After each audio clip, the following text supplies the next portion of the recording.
राधे कृष्णा, नमस्कार।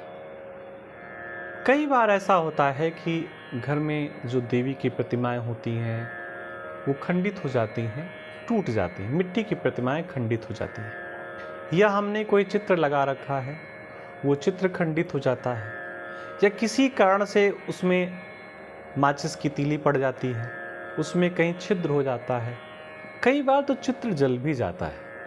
तो मन में तत्काल एक नकारात्मकता उभर करके आती है कि ऐसा क्यों हुआ। और ये होता है स्वाभाविक, कितना भी आप किसी को समझा लें लेकिन मन में निगेटिविटी आ ही जाती है। तो निगेटिविटी तो आ गई, अब आगे करना क्या है? जो होना था वो सारा हो गया, लेकिन अब आगे क्या करना है? तो सबसे पहले क्या करना है कि जो खंडित प्रतिमा है या जो चित्र खराब हो चुका है उसको प्रॉपर तरीके से आप विसर्जन कर दें।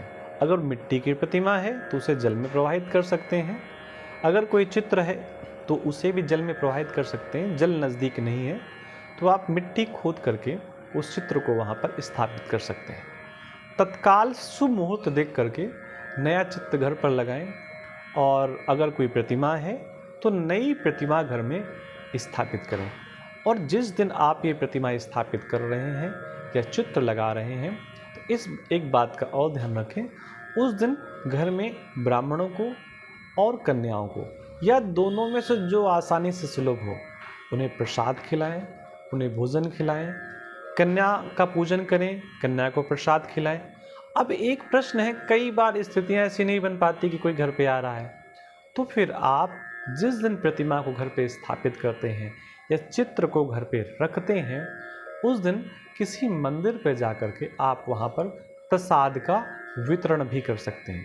और अगर आप ऐसा कर लेते हैं तो जो कुछ नकारात्मकता कहीं आने वाली हो रही होती है वो नकारात्मकता दूर हो जाती है और मन को भी सकारात्मकता प्राप्त होती है, मन को भी पॉजिटिविटी प्राप्त होती है।